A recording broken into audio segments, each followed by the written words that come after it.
যুবক যখন সেজদায় যায়, যুবক তো জানে না, ও তো জানে আমার চলায় জমিন কাঁপে, ও তো জানে যে আমার চলায় এলাকা কাঁপে।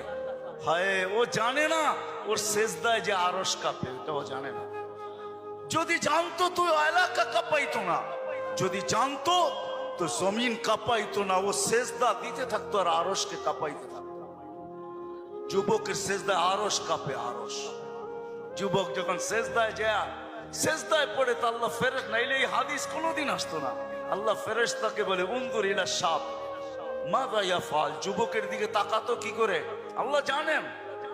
তো ফেরেশতা বলে জাআলা আজলাহু ওয়া মাজালাহু লিআজলিক, সবকিছু বিসর্জন দিয়ে আপনার কুদরতি পায়ে মাথা ঠেকায় দিয়েছে।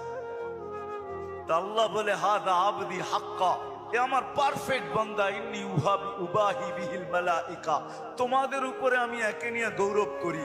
যখন সেজদায় চিৎকার দেয় সুবহানা রাব্বিয়াল আলা, আল্লাহ বলে সাব্বাহতানি সাব্বাহতুক, তুই আমাকে পবিত্র বললি, যাহ তোরই পবিত্র, তোর গুনাহ মাফ, সেজদার থেকে উঠার আগে মাফ।